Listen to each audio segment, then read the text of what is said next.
Qui est Bernard Latuner? Alors c'est une question qu'on peut pratiquement pas répondre. Encore aujourd'hui, je me pose qui je suis et ce que j'ai fait. Une des pistes, si vous voulez, Latuner, c'est un anagramme de naturel. Donc si vous voulez, la question est posée, est-ce que Bernard Latuner est naturel? Est-ce que le naturel est Latuner? Donc c'est une question que je me pose depuis des années, qui pourrait presque donner lieu à une analyse. Et encore aujourd'hui, justement, est-ce que je peux répondre à cette question? C'est pratiquement impossible. Mais l'intérêt de cette chose, c'est que ça reste une recherche continuelle de qui on est. Et je pense que c'est une des grandes sources de ma création, quoi. Vous faites partie de la figuration narrative. Qu'est-ce que Oui, c'est? j'ai connu des gens comme Monory, comme Fromager, j'ai un peu exposé avec eux, mais je ne faisais pas vraiment partie du mouvement.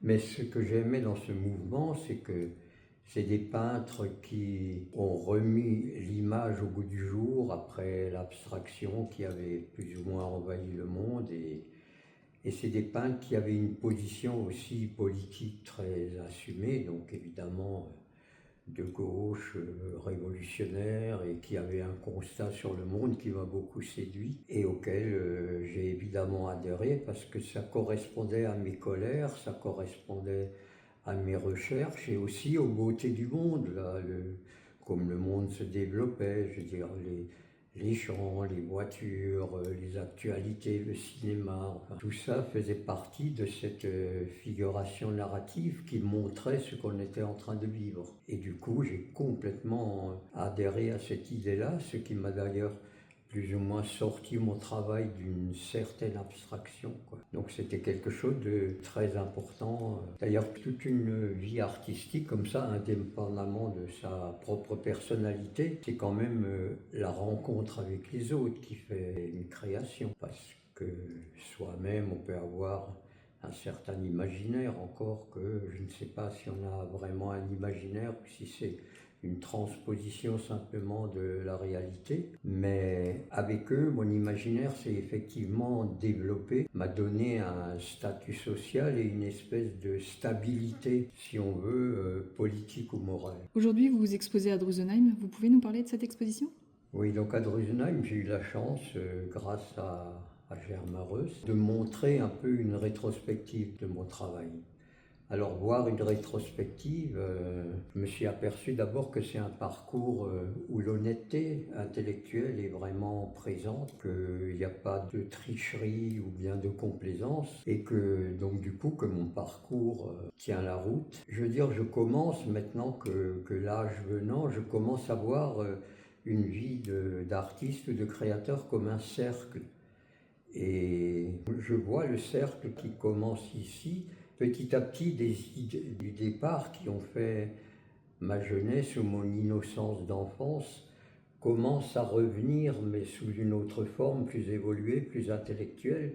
Je pense que le cercle va se fermer et qu'à partir de là, mon travail, il faudrait qu'on ne voit plus la rupture ou le raccord, que le cercle soit complet et sans raccord visible, et que ça continue à tourner comme ça et à continuer à regarder le monde. Donc ici, je présente un peu 60 ans de peinture, mais un gros résumé, quoi. J'ai aussi fait d'autres choses qu'on ne peut pas montrer ici, et qui montrent ce cheminement à travers l'actualité du monde, comme il a bougé. Et quand on a la chance de vivre un peu longtemps, on devient un tout petit peu un livre d'histoire. Je résume un peu, je suis quand même né en 42, en pleine guerre. Donc mon père est mort sur le front russe, ce qui était déjà d'abord un malheur évidemment, mais à 2 ans. Mais ce qui est une forme de création qui est ancrée en vous, parce que c'est une vraie épreuve, c'est quelque chose d'extrêmement violent, et la violence est toujours présente dans la nature. Et ensuite, il y a eu la guerre d'Algérie, là où j'ai été militaire, donc tout ça fait du matériel pour la création. Après, je suis sorti de l'armée en 61, Il y a eu donc mai 68 où je suis monté à Paris pour faire les barricades et tout ça. Et puis après, tous les événements qui sont arrivés, la guerre du Vietnam, tout ça c'était un enrichissement énorme pour ma création. Je crois que je suis un espèce de résultat, de témoin visuel, peut-être plus ou moins doué pour représenter ça en images. Et donc j'essaye de montrer ça à Drusenheim, cette espèce de progression liée aux événements du monde. Et j'attends un peu, oui, avec impatience, qu'est-ce qui va se passer encore? Comment est-ce que mon regard va évoluer? Et maintenant, j'ai un regard beaucoup plus détaché. Je compte avec intérêt et plaisir sur cette espèce de sagesse qui va peut-être être le dernier maillon.